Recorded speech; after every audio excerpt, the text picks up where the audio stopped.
Hare Krishna Guru Maharaj, please accept my humble obeisances of Lord Srila Prabhupada। सभी भक्तों को मेरा सादर दंडवत प्रणाम है। तो आज हमारे बीच पुनः हमारे वरिष्ठ गुरु भाइयों में से एक श्रीमान धर्मराज प्रभु उपस्थित है आज का टॉक देने। प्रभु जी प्रभु श्री राम चंद्र के विषय में कुछ और हमें श्रवण मनन चिंतन करवाएंगे, तो आप सभी से अनुरोध है कि अपने नाम जप को विराम दे दीजिए। ध्यानपूर्वक आज का टॉक श्रवण करने तैयार हो जाइए। धर्मराज प्रभु गुरु महाराज जी के वरिष्ठ शिष्यों में से एक है, और जैसे हम प्राय कहते हैं प्रभु जी के लिए कि आप में से कई भक्तों के वे शिक्षक या टीचर भी रह चुके हैं। आप में से कई ने PIIT से, Pandharpur institute of higher education वगैरह से भक्ति शास्त्री और इत्यादि कोर्सेज किए हैं, जिसमें धर्मराज प्रभु टीचर रहे हैं। और गुरु महाराज जी के वरिष्ठ ब्रह्मचारी शिष्यों में से एक है। इस्कॉन लातूर के अध्यक्ष रूप में अभी सेवाएं निभा रहे हैं। और साथ ही में गुरु महाराज जी के पूरे जोन में प्रभु जी प्रख्यात है प्रीचिंग के लिए। बहुत बड़े ड्रामा आर्टिस्ट भी है। तो आज हमारा परम सौभाग्य है कि प्रभु जी का संग सानिध्य प्राप्त हो रहा है। तो अनुरोध करेंगे श्रीमान धर्मराज प्रभु से आज का टॉक प्रारंभ करें। प्रभु जी, हरे कृष्ण। हरे हरे कृष्णा। ओम नमो भगवते वासुदेवाय। ओम नमो भगवते वासुदेवाय। ओम नमो भगवते वासुदेवाय। ओम अज्ञानतिमिरान्धस्य ज्ञानाञ्जनशलाकया चक्षुरुन्मिलितं येन तस्मै श्रीगुरवे नमः। श्रीचैतन्यमनोभीष्टं स्थापितं येन भूतले स्वयं रूपः कदा मह्यं ददाति स्वपदान्तिकम्। वन्देऽहं श्रीगुरो श्रीयुतपदकमलं श्रीगुरुन् वैष्णवांश्च श्रीरूपं सागरजातं सहगण रघुनाथान्वितं तं सजीवं साद्वैतं सावधूतं परिजनसहितं कृष्णचैतन्यदेवं श्रीराधा कृष्णपादान् सहगण ललिता श्रीविशाखान्वितांश्च। हे कृष्ण करुणा सिंधु दीनबंधु जगत्पते गोपेश गोपिका कांत राधा कांत नमोस्तुते। तप्त कांचन गौरांगी राधे वृंदावनेश्वरी वृषभानुसुते देवी प्रणमामि हरिप्रिये। नमो महावदान्याय कृष्ण प्रेम प्रदायते कृष्णाय कृष्ण चैतन्य नाम्ने गौरत्विषे नमः। वाञ्छाकल्पतरुभ्यश्च कृपा सिन्धुभ्यैव च पतितानां पावनेभ्यो वैष्णवेभ्यो नमो नमः। नमः विष्णुपादाय कृष्णप्रेष्ठाय भूतले श्रीमते लोकनाथ स्वामिनिधि नामिने। नमस्ते सारस्वती देवी गौरवाणी प्रचारिणे निर्विशेष शून्यवादी पाश्चात्य देश तारिणे। जय श्री कृष्ण चैतन्य प्रभु नित्यानंद श्री अद्वैत गदाधर श्रीवासादि गौर भक्त वृंद। हरे कृष्ण कृष्ण कृष्ण हरे हरे हरे राम राम राम हरे हरे। मूकं करोति वाचालं पंगुं लङ्घयति गिरिं यत्कृपातमं वन्दे श्रीगुरुं पारणं परमानन्दमाधवं श्रीचैतन्यम् ईश्वरम्।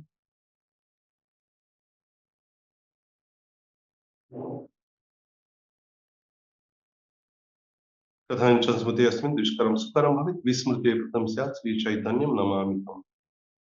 रामाय रामभद्राय रामचन्द्राय वेधसे रघुनाथाय नाथाय सीताय पतये नमः। हरे कृष्ण।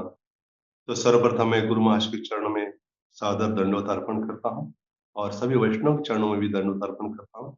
हरे कृष्ण। तो बहुत धन्यवाद पद्माली प्रभु का भी, जिन्होंने मुझे ये अवसर प्रदान किया। मैं आजकल कुछ दिनों के लिए नोएडा में आया हूँ, यहाँ कुछ प्रचार के लिए, और तो उसके पश्चात मैं लातूर जा रहा हूँ वापस। तो आपके कृपा के कारण ही मैं संभव हो रहा है आज के जहाँ पर। तो प्रभु जी ने मुझे बताया कि ये रामायण की सीरीज चल रही है। रामायण की सीरीज मतलब सीरियल नहीं रामायण का, लेकिन रामायण के बारे में, श्री राम के बारे में कुछ चर्चाएं हो रही है, तो मुझे भी वो करने के लिए कहा है। तो हम आज चर्चा करते हैं रामायण में जो अलग अलग मतलब भूमिकाएं हैं, जो भगवान के अवतार है या फिर जो भक्त है रामायण के, वे पूर्व जन्म जीवन में कौन थे और इस जीवन में किस प्रकार उन्होंने भगवान का सानिध्य प्राप्त किया, इसके बारे में कुछ ही चर्चा करेंगे, कुछ हल्की चर्चा करेंगे, बहुत ज्यादा गहराई में नहीं, ज्यादा तत्व की चर्चा नहीं करेंगे, इस कथा ही करेंगे आज। तो हम देखेंगे पहले कि एक बार ऐसे हुआ कि ये स्वर्ग की बात है, थोड़ा समय के लिए स्वर्ग में ऐसे नहीं जाना चाहिए, मना क्या है स्वर्ग में जाना, इसलिए कुछ समय चर्चा करते हैं वहां की।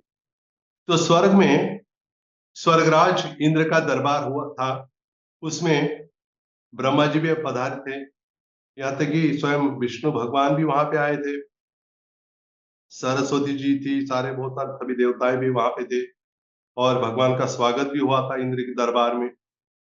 और उस समय कुछ विशेष चर्चा हो रही थी, कुछ मीटिंग या सभा का आयोजन हुआ था, और कुछ विशेष चर्चा हो रही थी। और इस विशेष चर्चा में ये बातें हो रही थी कि सबसे पहले ब्रह्मा जी कहने लगे, रावण की बात निकली वहां पर, कि जो रावण है ये पूरे अहंकार में डूब चुका है, और अहंकार कारण अपने आप को बहुत बड़ा श्रेष्ठ व्यक्ति मान रहा है, और सारे पृथ्वी पर जो यज्ञ और यज्ञ को भी नष्ट किया है। बहुत सारे ऋषि पूरा आक्रोश कर रहे हैं, उनकी तपस्या में बड़े बहुत सारे विघ्न आ रहे हैं, और हवा भी बहने के लिए भय बड़ी भयभीत हो रही है। तो ऐसी स्थिति में हमें भी देखना है अभी कैसे करना है, क्या करना चाहिए। तो विष्णु भगवान, जो कि शांताकारम भुजग शयनम, बड़े शांत है, बड़े शांत है, तेजस्वी है, उन्होंने कहा, उन्होंने प्रतिज्ञा ली, उन्होंने वचन दिया सभी के सामने कि मैं क्या करूंगा, मैं श्री राम बनकर अवतार लूंगा। और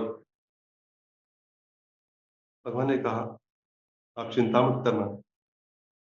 लेकिन सरस्वती ने कहा कि श्री राम तो शुद्ध हृदय के, शांत है, और अयोध्या में रहेंगे, और फिर वहां रावण के पास जाकर वो शायद हत्या नहीं करेंगे वहां जाकर।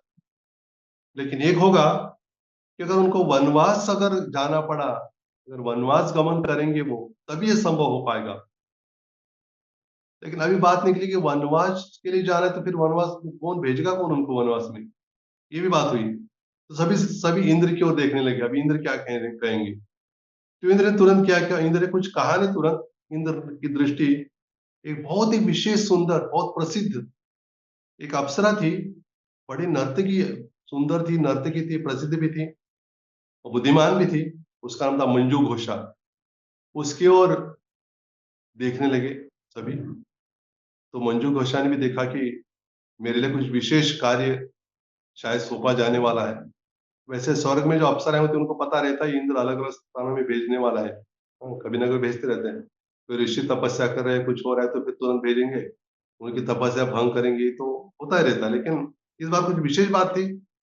और फिर तब कहा इंद्र ने कि ये मंजू घोषा, तुम्हें धरातल पर जाना होगा, और इस सुंदरता का त्याग करके तुम्हें क्या करना होगा, तुम्हें एक कुरूप स्त्री या कुबड़ा स्त्री बनना होगा वहां जाकर, और तुम्हें, तुम्हारा नाम होगा मंथरा वहां पर, और तुम एक विशेष मंत्र दोगे कई कई को, और तब से क्या होगा, श्री राम वनवास के लिए जाएंगे, सब ये बताया आगे का। लेकिन वहां नीचे जाने से पहले कुछ ऐसी विशेष घटना होने वाली थी उसके जीवन में। तो एक ऋषि थे, मेधावी नाम के ऋषि, तपस्या कर रहे थे, और उनके पास जाकर उनको मतलब प्रभावित करने का प्रयास करने लगी ये मंजू घोषा। और प्रभावित करने लगी तो क्या हुआ, तो अपने हाव भाव, उसके भाव भंगिमा के द्वारा प्रभावित करने लगी ऋषि को। ऋषि ने जैसे आंखें खुद देखा कि ये तो मुझे ये मुझे भ्रष्ट करने के लिए आई है। और फिर उनका उस समय मेधावी ऋषि ने देखा कि इसके द्वारा प्रभावित हो गए पहले, और उनका पतन हुआ, लेकिन उन्होंने शाप भी दिया, तेरे कारण मेरी ये हालत हो गई है, मैं इतने सालों से तपस्या कर रहा था, मैं तुम्हें शाप देता हूँ कि तुम इतने अपनी सुंदरता के कारण मुझे मोहित कर चुकी हो। तुम्हें शाप देता हूँ, तुम क्या बन जाओगी, तुम एक कुबड़ी बन जाओगी, और बिल्कुल सुंदर नहीं रहोगी, कुरूप रहोगी तुम। तो बहुत प्रार्थना करने, क्षमा याचना की, क्षमा कीजिए मुझे। तब ये भूल गई थी सर जो कुछ बताया पहले इंद्र ने, आके क्षमा कीजिए मुझे। तब मेधावी ऋषि ने कहा कि ठीक है, ये तो अभी तुम्हें तो जाना होगा, लेकिन एक होगा कि स्वयं श्री राम भगवान की लीलाओं में तुम एक भूमिका निभाओगी, और वहां पे क्या होने वाला है, उस लीलाओं में तुम एक कुबड़ी के रूप में वहां रहोगी, और तुम कैकेयी जो कि श्री राम भगवान की माँ है, 3 माताओं में से एक माँ है, उनको तुम क्या करोगे, प्रभावित करोगे अपने मंत्र के द्वारा। मंत्र मतलब कुछ अलग मंत्र नहीं, हरे कृष्ण नाम प्रभु मंत्र ऐसे मंत्र नहीं। तुम अपने मतलब श्री राम को वनवास जाने के लिए जो जरूरत बातें वो सब तुम बता के कैकेयी के मन में विष तुम क्या करोगी, भरोगी, और तभी से श्री राम भगवान वनवास जाएंगे वगैरह सब होगा। और ये तुम्हारा कार्य वहाँ मतलब भगवान की लीला में तुम कार्य करोगे, इसलिए तुम्हारा उद्धार भी हो जाएगा और तुम वापस आ जाओगे ये कार्य। तब जो मंजू घोषा वहां से नीचे गिर गई और भूतल भौतिक जगत में आ गए और फिर वो कुबड़ी के रूप में रहने लगी। और संयोग से या भगवान की व्यवस्था के कारण वो दासी बन गई कैकेयी की। कैकेयी की दासी बन गई, दासी बन के हर समय रहती थी। जब तक वो तब तक वो ठीक रही, ठीक मतलब उसका जो उसकी जो वाणी या जो विष भरने की जो भावना तब तक नहीं जगी जब तक उसने नहीं सुना। एक दिन की बात है, ये संध्या का समय था और देख रही सभी जगह दीपों की ये हो रही है, दीपावली मानो दीपावली का समय आ गया है। और पूछा किसी से कि क्या हो रहा है, तो बताया गया है उसको कि ये तो श्री राम जी का राज्याभिषेक होने वाला है। बहुत बड़ी विशेष मतलब योजना है दशरथ महाराज की। और तुरंत वो समझ गए ये कैसे हो सकता है, ये तो भरत या भरत के पिता को इन्होंने वचन दिया था दशरथ महाराज कि आपके पुत्र को राजा बनाऊंगा, लेकिन भरत नहीं है अभी, भरत बाहर गए। इसलिए इसलिए क्या हो रहा है, ये छल कपट के द्वारा राम को राजा बनाया जा रहा है। तुरंत पहुंचती है वो कैकेयी के पास, कहती कैकेयी तुम्हें पता है कि राम का राज्याभिषेक होने वाला है। कहती अरे ये तो कितनी खुशी की बात है, अपने गले की माला, हीरों की माला दे देती उसको, इतनी खुशी की बात बता रहे तू, और ये माला फेंक देती है। बोलते अरे खुशी की बात नहीं, तुम्हारे जीवन में बहुत बड़ा मतलब दुर्भाग्य का दिन होगा कल का। बहुत सुनाती, ये होगा ये हो गया, वो बहुत सुनाती, और फिर बाद में कहीं के पूर्ण प्रभाव में आ जाती है मंत्रा के। और प्रभाव में आकर सभी को पता है ये 2 वर्ग जो थे, दशरथ महाराज ने कहा था कि तुमने कही तुमने मुझे बचाया है रथ में, रथ से मैं तो गिरने वाला था, लेकिन तुमने रथ चलाया और क्या हो गया, मैं बच गया, इसलिए मैं 2 वर देता हूँ। कही ने कहा नहीं अभी कोई जरूरत नहीं, मैं जब समय आएगा तब मैं मांगूंगी। दशरथ महाराज कहते कि अभी समय आ गया, वर दीजिए। तो बोले क्या है, एक बार है कि भरत राजा बनेगा और दूसरा क्या है, राम वनवास के लिए जाएंगे। अभी सुन के बेहोश हो गए। फिर श्री राम जी आ गए, फिर कैकेयी ने कहा कि ये तो डर रहे हैं ये देने के लिए, इतने बड़े क्षत्रिय राजा है, लेकिन आपको बताने के लिए डर है, मैं ही बता दूं क्या है कि आपको वनवास में जाना होगा और भरत को राजा बनना है। श्री राम ने तो बस इतनी सी बात थी, वो इसके लिए इतना क्यों परेशान हो रहे हैं। दशरथ महाराज कोई बात नहीं, पिताश्री को बता दीजिए कि मैंने स्वीकार किया है, तो वहां से चल दिए। तो ये कार्य सफल हो गया मंत्रा का। हाँ, जो पूर्व जन्म में जैसे मीटिंग हुई थी जो हुआ था उसके अनुसार मंत्रा का ये कार्य हो गया। दूसरा एक हम देखते हैं हनुमान जी के बारे में भी। हनुमान जी ने, सभी जानते हैं कि हनुमान जी सूर्य भगवान के शिष्य थे, सूर्य नारायण के। और सूर्य से ऐसी शिक्षा प्राप्त, इतना मुश्किल था वैसे, हनुमान जी सूर्य के पास पहुंचे, कहते कि मैं आपका शिष्य बनना चाहता हूं, आप मुझे शिक्षा प्रदान कीजिए। ये ऐसे नहीं था कि कहीं बैठ गए हैं, ऐसे अभी सभी बैठे हैं झूम के सामने झूमते हुए, ऐसे नहीं था। कि सूर्य नारायण का रथ है, और रथ ऐसा है कि रथ मतलब रथ ऐसे नहीं कि कुछ समय के लिए छुट्टी है, ऐसे नहीं, हर समय रथ घूमते रहता है।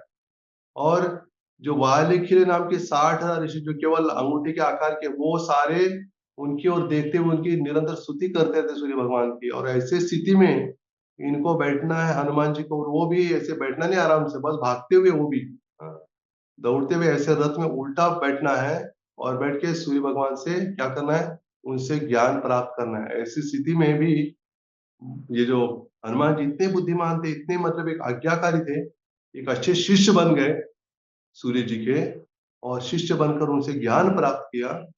और ज्ञान प्राप्त किया तो सूर्य भगवान इतने प्रसन्न हो गए, हनुमान जी इतनी मुश्किल होते हुए भी, इतनी तपस्या करते हुए तुमने क्या किया है, ज्ञान प्राप्त किया है, इसलिए मैंने क्या करूंगा, तुम्हें एक विशेष, कई स्थान में तिलक का है, कई स्थान में मुकुट का, एक विशेष मुकुट मैं दूंगा। ये मुकुट कोई भी दूसरा एक मामूली व्यक्ति नहीं देख पाएगा, लेकिन केवल ये ऐसा समय आएगा जब कोई कहेगा कि ये मुकुट क्या तुम्हें सूर्यदेव ने दिया है। जैसे जैसे कोई कहेगा तो तुरंत समझ लेना कि क्या है, कि वे ही भगवान है। तो इतना कह दिया तो हनुमान जी बड़े प्रसन्न हो गए। और बात हुई ऐसे ही, जब सुग्रीव के साथ दोस्ती बनाई, मैत्री मित्रता, और सुग्रीव के साथ रहते थे हर समय हनुमान जी, और उनको सहायता करते थे। और एक दिन की बात है, जब सुग्रीव ने देखा ऊपर से कि कोई दो लोग आ रहे, दो बहुत हट्टे कट्टे लोग आ रहे, और तो एक तो साधु जैसे वेश, लेकिन दिख तो रहे कि बड़े क्षत्रिय है दोनों भी।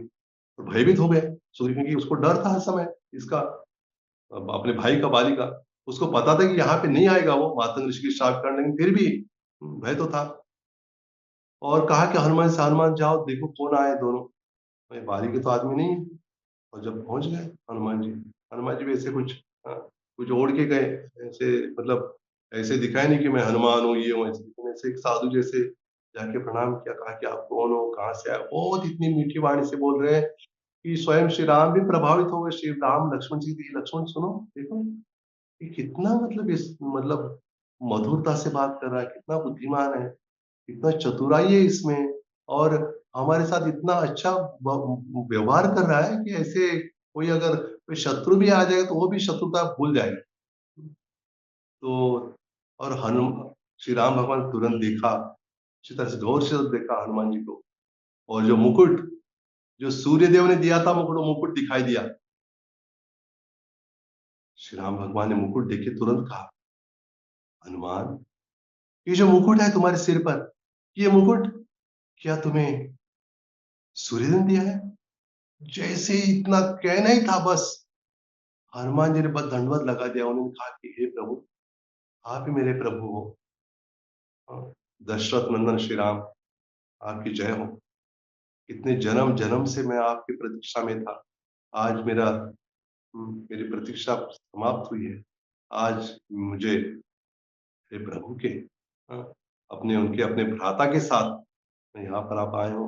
हाँ, आप मुझे दर्शन देने के लिए यहाँ पे आए हैं। हाँ, तो मैं आपका धन्यवाद देता हूँ और आपका स्वागत करता हूँ। आप बताइए मुझे, मेरे लिए क्या सेवा, मैं क्या कर सकता हूँ आपके लिए। और ये जब, हाँ, देखा हनुमान जी ने कि भगवान आए हैं सीता जी की तलाश में, और तुरंत उनको, दोनों भाई को क्या कर, वहां से अपने कंधे पर रखकर लेके गए ऊपर किष्किंधा पर्वत की उस चोटी पर, जहाँ पे सुग्रीव रहते थे। वहां गए, फिर बाकी लीला आपको पता है। तो कहने का ये अर्थ है कि मतलब जो श्री राम भगवान के साथ जो सभी भक्त है रामायण में, कोई साधारण नहीं, बहुत विशेष भक्त है। और जो एक दिन की बात है, जो क्षीर सागर, हाँ, वैसे महाराष्ट्र में क्षीर सागर, हाँ, नाम भी होता है, सरनेम भी होता है लोगों का, लेकिन उस क्षीर सागर की बात नहीं कर रहे हैं। हाँ, जो क्षीर सागर जहाँ पे विष्णु भगवान अनंत शैया पर क्या करते, शयन करते रहते हैं, और लक्ष्मी जी उनकी सेवा करती रहती है। तो एक दिन की बात है, एक कछुआ था, कछुआ, कछुआ सभी जानते हैं।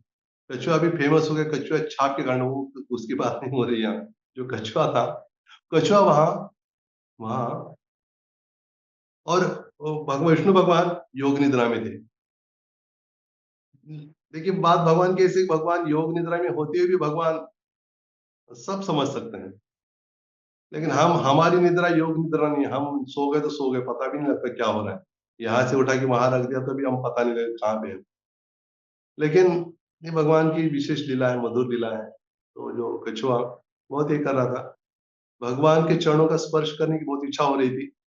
और जैसे भगवान के चरणों के पास आता था स्पर्श करने के लिए, क्योंकि उसको पता था कि भगवान के चरण में कुछ विशेष जादू है, तो भगवान के चरणों का स्पर्श करके उस आनंद को प्राप्त करना चाह रहा था कछुआ। तो हुआ ऐसे कि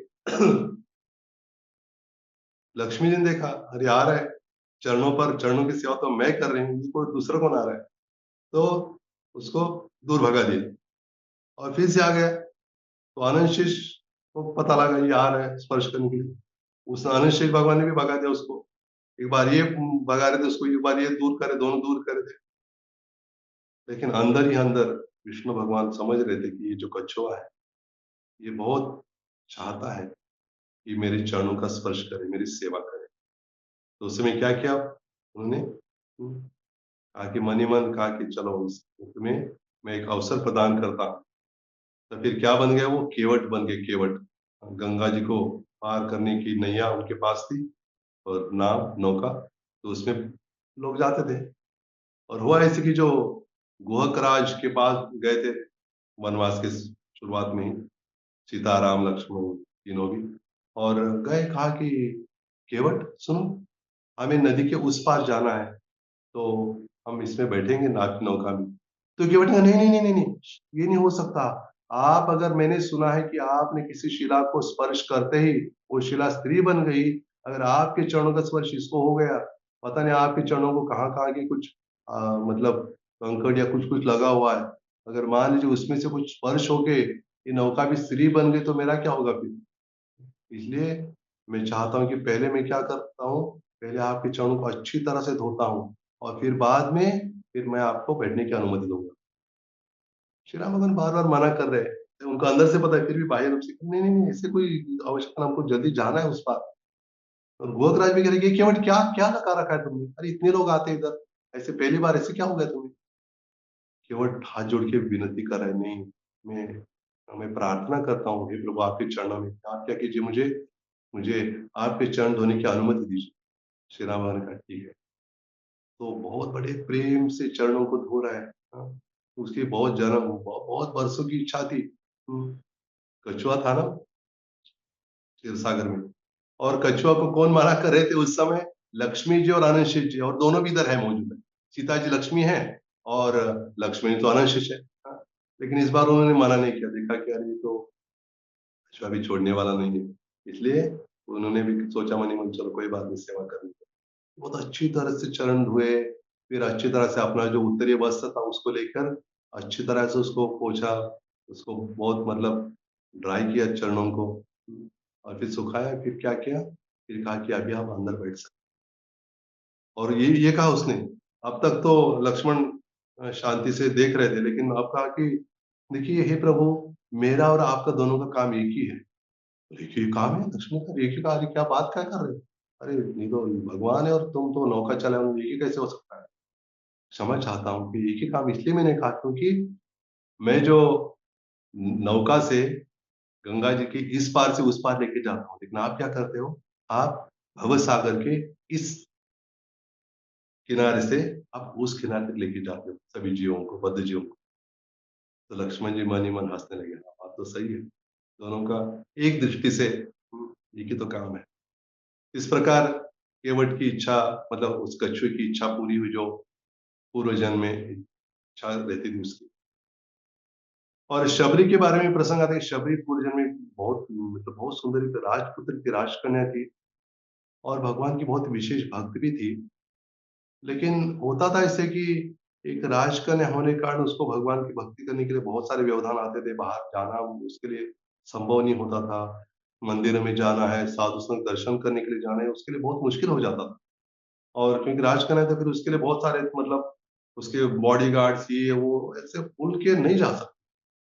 तो भगवान से मन ही मन प्रार्थना है, भगवान क्यों मुझे राजकन्या बना दिया? इससे अच्छा है कि मैं कुछ तो ऐसे, ऐसे कोई स्त्री होती जो जो मतलब दिखने में सुंदर भी ना हो, कोई पूछे भी ना उसको, और बस मैं भजन में लगी रहूँ। ऐसे प्रार्थना करके भगवान ने प्रार्थना सुन ली और वो क्या बन गई? शबरी बन गई, शबर जाति की। और विवाह के समय भी, विवाह होने वाला था उसका, तो देखा कि बाहर बहुत सारे पशु वहां पे बांध के रखे हैं कि उसके विवाह में उसको उनकी बलि चढ़ाई जाने वाली है। देखा कि नहीं, मेरे विवाह में इन लोगों की हत्या क्यों होगी? हाँ, क्योंकि बहुत बड़ी विशेष भक्त थी। और तुरंत क्या किया, उन सभी पशुओं को उन्होंने बांधा हुआ तो छोड़ दिया और भागते हुए आ गए, मातंग ऋषि के पास आ गए। कहा कि हे ऋषि मुनिवर, आप मुझे आश्रय दीजिए, मैं आपकी यहाँ सेवा करना चाहता हूँ। तो बाकी जो लोग सभी बोले, नहीं नहीं, ये स्त्री क्यों आ गई, इसको मत रखिए, ये ऐसे करेंगे। माता ने कहा, नहीं नहीं, ये कोई साधारण स्त्री नहीं है, सेवा करेगी इधर। और शबरी से कहा माता ऋषि ने कि तुम इतना बड़ा त्याग, एक स्त्री होते हुए भी इतना बड़ा त्याग करके तुम इधर आई हो, एक दिन तुम सेवा करते करते एक दिन ऐसा होगा कि स्वयं श्री राम भगवान आएंगे दर्शन देने।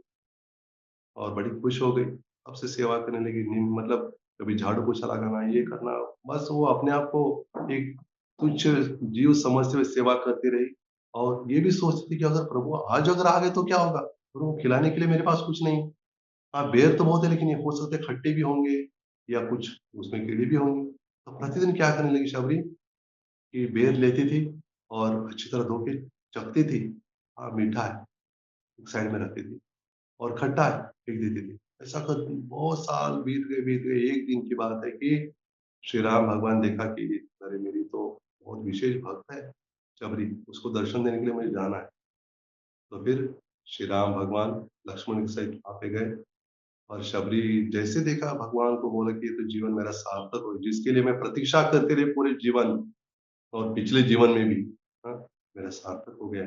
और उनको प्रणाम किया, उनको जो वन फूलों की माला वो भी अर्पण की, उनको चरणों में दंडवत किया और बेर उनके सामने रखी। लक्ष्मण ने कहा कि ये तो झूठे बेर दे रही है। भगवान ने कहा, श्री राम भगवान ने कहा नहीं झूठे नहीं, ये तो इसमें प्रेम भरा हुआ है, प्रेम। जब हम देखते हैं ना, जब विदुरानी भी भगवान को जब देखा कि भगवान एकदम से अचानक आ गए, उसके बाद कुछ नहीं था, तुरंत तो केला था, केले केले के छिलके क्या कर रही है, केला फेंक के केले के छिलके खिला रहे भगवान।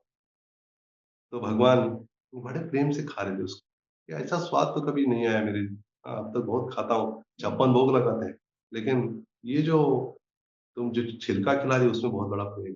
विदुर से आगे कहा, विदुर से कहा, विदुर ने यार क्या कर रही हो तुम? अरे केला खिलाओ, छिलका क्यों खिला रहे? तुम्हें पता आता नहीं, मैं करता हूँ। और फिर वो केला खिलाने लगे। अब भगवान कहते, विदुर तुम प्रेम से खिला, लेकिन वो जो प्रेम, हाँ, विदुरानी का था, वो प्रेम नहीं लग रहा है तुम्हारा। उसका ज्यादा प्रेम था, बहुत प्रेम से खिला रहे थे, छिलका ही सही लेकिन प्रेम था उसका। इसका मतलब नहीं कि आज से हम बस छिलका खिलाए भगवान को, वो मतलब नहीं है। तो शबरी जो अर्पण कर रही थी, बेर एक एक बेर दे रही थी, तो भगवान बड़े प्रेम से उसको खा रहे थे। उसके बाद एक ऐसी लीला हुई थी, उसके पहले ही, भगवान आने से पहले, पंपा सरोवर था, शायद आप पता नहीं गए कि नहीं, हम्पी वो स्थान है, पंपा सरोवर, किष्किंधा वगैरह सब। वहां पे पंपा सरोवर में उसको जाने के लिए माना, मतलब जो साधु लोग बोलते थे कि नहीं इसको नहीं आने देना, ये तो स्त्री है, शूद्र है, इसको जल स्पर्श करेगी तो अपवित्र हो जाएगा। तो भगवान ने दिखाया कि अपवित्र होगा कि पवित्र होगा, दिखाना था भगवान को, इसकी पवित्रता को दिखाना था। तो ऐसे ही पंपा सरोवर के पास में पहुंच गई तो क्या हो गया, उसके मतलब वहां एक छोटा सा कंकड़ था, उसके मतलब अंगूठे को थोड़ा ही लग गया तो खून आ गया उसमें से। खून आके खून उस जैसे ही थोड़ा सा बहते हुए अंदर पहुंच गया उस पंपा सरोवर में, सारा सरोवर पूरा लाल हो गया। सभी देखने लगे, तेरे कारण हुआ है शबरी, तू चली जा यहाँ से, बिल्कुल मत आ, हम तो मना कर थे, क्यों आ गए इधर? तो उसको वहां से दूर भेज दिया। और फिर भगवान जब आ गए और सभी लोग प्रयास करने लगे अंदर जाके, नहीं, मैं जाऊंगा, मैं शुद्ध हूँ, इसको पवित्र करूंगा, किसी से भी नहीं हुआ। तो श्री राम भगवान आ गए, सभी ऋषि मुनि बोलने लगे, जय श्री राम भगवान आइए, ये सरोवर पूरा अपवित्र हो गया है। हमें विश्वास है कि जब आप इसके अंदर प्रवेश करोगे तो क्या हो जाएगा, ये पूरा शुद्ध हो जाएगा। भगवान ने कहा, अच्छा ये बात है, ठीक है, अंदर जाता हूँ। तो अंदर प्रवेश किया, अंदर गए, पैर रखा, अंदर गए, बिल्कुल लाल ही था। यहाँ तक आ गए, यहाँ तक आ गए, बोला कि अरे यहाँ तक आ गए, क्या करना है, ये शुद्ध नहीं हो रहा है। तो भगवान बाहर आ गए, कहा कि शबरी तुम अंदर जाओ। शबरी कहा, नहीं नहीं, मैं तो शूद्र हूँ, मैं कैसे जाऊंगी, वहाँ पवित्र हूँ, मेरे कारण तो हुआ। नहीं नहीं नहीं, तुम ही जाओ अंदर। अब श्री राम के भगवान, श्री राम के सामने कौन क्या बोल सकता है, किसी की हिम्मत नहीं बोलने की। तो शबरी ने अंदर धीरे धीरे धीरे श्री राम भगवान को प्रणाम किया, धीरे धीरे अंदर, जैसे ही उसके कदम अंदर गए, जैसे ही उसके चरण कमल अंदर पहुंचे, उस पंपा सरोवर के जल को जैसे स्पर्श हुआ, अब अंदर जाने के बाद तो दूर रही, जैसे कि वो स्पर्श होते क्या हो गया, वो सारा पानी बिल्कुल शुद्ध साफ हो गया, पहले से भी शुद्ध हो गया, पहले से भी, जैसे कहते हैं स्फटिक जल, हाँ, कि ऐसा शुद्ध जल, मतलब ऊपर से देखने के बाद अंदर के जो पत्थर वगैरह भी दिख जाते हैं, वो शुद्ध है, तो नहीं तो फिर दिखता नहीं। हाँ, तो ऐसे ध्यान हो गया तुरंत। और सभी समझ गए कि भाई ये शबरी कोई साधारण स्त्री नहीं है। तो श्री राम भगवान कहने लगे सबसे कि कोई साधारण स्त्री नहीं है, हाँ, ये बहुत जन्म से मेरी प्रतीक्षा में थी, मेरी भक्ति कर रही थी, और इस जीवन में शबरी बन के आ गई, जिससे मैं दर्शन, वो मेरा दर्शन प्राप्त कर सके, इसलिए जीवन में वो आ गई है। और फिर उसको दर्शन, उसके कारण में यहाँ पे आप सब जो मेरा दर्शन कर पा रहे हो, वो केवल शबरी के कारण है। आपकी भक्ति के प्रभाव से नहीं, शबरी के भक्ति के प्रभाव से मैं यहाँ पे आ गया। इतने सालों सालों से वो प्रतीक्षा कर रही थी मेरी, और फिर वो बेर भी, वो खा के देख रही थी कि ये तो कड़वा तो नहीं है, खट्टा तो नहीं है, देख के अगर मीठा है तो रखती थी अलग से। इतने सालों साल से मेरी सेवा करते आ रही है, इसलिए उस कारण मैं यहाँ पे आ गया। तो हम समझ सकते हैं कि ये भगवान की बहुत सारी अलग अलग लीलाएं हैं। और एक अंतिम लीला बताता हूँ और फिर विराम लेंगे, कि लक्ष्मण भगवान के बारे में ऐसे हुआ। लक्ष्मण तो भगवान ही है, उनके पूर्व जन्म का नहीं बताऊंगा, लेकिन लक्ष्मण के बारे में ऐसे हुआ, लक्ष्मण जी के बारे में, कि जब गुहक राज के वहां पे गए, सीताराम लक्ष्मण तीनों भी, वनवास का प्रारंभ भी हुआ था उनका। और गुहक राज ने कहा कि हे प्रभु, मैं अपने लिए, आपके लिए बहुत अच्छी व्यवस्था कर चुका हूँ, आपके लिए बहुत सारे अलग अलग व्यंजन बनाए हैं, तो आप उसका स्वीकार कीजिए। श्री राम ने कहा नहीं, मैं तो वनवासी हूँ, मैं इन चीजों का स्वीकार नहीं कर सकता, मैं तो बस वृक्ष के नीचे सो जाऊँ। और बहुत बड़ा वृक्ष था, उसके नीचे बहुत सारे पत्ते गिरे हुए थे, सूखे पत्ते, उस पर सीता जी और राम वहां पे विश्राम करने लगे। और लक्ष्मण बड़े दुखी हो गए, ये तो भगवान है और फिर भी इनके लिए इतनी स्थिति हो गई है, तो राजा है, ये तो राज करने, कभी इसने के चरण, हाँ, कभी जमीन पर नहीं लगे, फिर भी ये तो श्री राम के लिए नीचे सो गई, तो फिर मैं क्यों सोऊं, मैं बिल्कुल नहीं सोऊंगा। हाँ, पूरे 14 साल में बिल्कुल नहीं सोऊंगा, ऐसे प्रतिज्ञा कर रहे थे। तो नारद मुनि ने क्या किया, मगर लक्ष्मण जी की और महिमा बढ़ाने के लिए निद्रा देवी के पास गए। निद्रा देवी का, निद्रा देवी बात सुनो, बात यह कि जो लक्ष्मण है, ये क्या कर रहे हैं, इन्होंने प्रतिज्ञा की है 14 साल नहीं सोने की, तो ये ऐसे कैसे हो सकता है, तुम्हारा क्या काम है फिर, तुम तो निद्रा देवी होकर भी, हर एक को नींद आनी चाहिए, लेकिन तो नहीं सोने वाले। तो निद्रा देवी पहुंच गई वहां पर, और जब देखा कि स्वयं श्री राम भगवान और सीता जी है, उनकी सेवा के लिए ऐसे प्रतिज्ञा कर रहे हैं, तो लक्ष्मण जी ने कहा कि निद्रा देवी, मेरी विनती है आपके चरणों में कि आप मुझे क्या करना, मैं 14 साल के लिए बिल्कुल नींद नहीं आने देता, नींद से रहित बना देता। निद्रा देवी ने कहा कि मैं आपकी जो, आप जो सेवा कर रहे हो, लक्ष्मण आप जानते हैं लक्ष्मण नाम किस लिए हुआ, लक्ष्मण, लक्ष्मण मतलब उनके पास लक्ष्मी है, कौन सी लक्ष्मी है, प्रभु रामचंद्र के सेवा, चरणों की सेवा की लक्ष्मी जिनके पास है, वो है लक्ष्मण। तो निद्रा निद्रा देवी ने कहा ठीक है, कोई बात नहीं, प्रभावित हुई, कहा कि मैं वरदान देती हूँ 14 साल बिल्कुल नींद नहीं आएगी। हाँ, पता नहीं हमें कुछ ऐसा वरदान मिल जाए तो कितना अच्छा होगा ना, बिल्कुल जीवन भर नींद ही नहीं आएगी। हम तो जब कर समय नींद आती है, इसके समय, केवल प्रसाद के समय नींद नहीं आती, वो पता नहीं वो वरदान मिला होगा शायद हमको, कि प्रसाद के समय नींद नहीं आएगी, बाकी समय नींद आती रहती है। तो कहा कि ठीक है, लेकिन बात यह है कि आप भगवान है, लेकिन आप इस धरातल पर प्रकट हुए एक मनुष्य के रूप में, इसलिए आप जो 14 साल नहीं सोओगे, लेकिन आपके बदले में कोई किसी को तो ये नींद देनी होगी। तब उन्होंने कहा कि जो मेरी जो पत्नी है, मेरे विरह में 14 साल उसको रहना होगा, पता नहीं वो जीवित रह पाएगी कि नहीं, तो आप कृपा करके क्या कीजिए, ये वर मतलब ऐसा दीजिए जिससे मेरे बदले में वो सो जाए 14 वर्ष। और वो वरदान ये हो गया। और फिर जब ये वरदान की समाप्ति कब हुई पता है, जब 14 साल वनवास और सब पूरा लौट के आए, और जब राज्याभिषेक हो रहा था श्री राम भगवान का, और ये कहा था कि राज्याभिषेक होने तक जब लौट के आएंगे ना अयोध्या, तब ये वरदान आप इसको निकाल दीजिए। और जैसे ही चामर था हाथ में, श्री राम भगवान, लक्ष्मण जी के हाथ में, लक्ष्मण भगवान है, वो भगवान है, चामर डला रहे थे, तो क्या हो गया, तभी उसके उनके उनके हाथ के चामर क्या हो गया, नीचे गिर गया एकदम से। और सभी समझे क्या हो गया इनको, उन्हें लगा कि भाव से भाव पूर्ण हो गए होंगे अभी बहुत। तब लक्ष्मण भगवान बताते बाद में श्री राम को कि मैं, ये वरदान था, और इसलिए मैं, ये पूरा हो गया है अभी, इसलिए मुझे, हाँ, नींद की थोड़ी आवश्यकता है मुझे। 14 साल सोने नहीं गए, उनको दिया था ऑलरेडी, लेकिन जो रेगुलर उनकी नींद थी उसको पूरा करने के लिए वो फिर तैयार हो गए। तो इससे हम समझ सकते श्री राम लीला में तो बहुत सारे ऐसे जो भूमिकाएं हैं, जो भगवान के भक्त हैं, उनके पूरे जीवन की बहुत सारी विशेष कथाएं हैं। और सभी जो हमने जो अभी जिन-जिन के नाम है सारे श्री राम के प्रति इतने समर्पित, इतना अच्छा विशेष भाव है। श्री राम भी कहते हैं कि जो कोई कहता है कि आज से मैं आपके चरणों का आश्रय लेता हूँ, बस हो गया।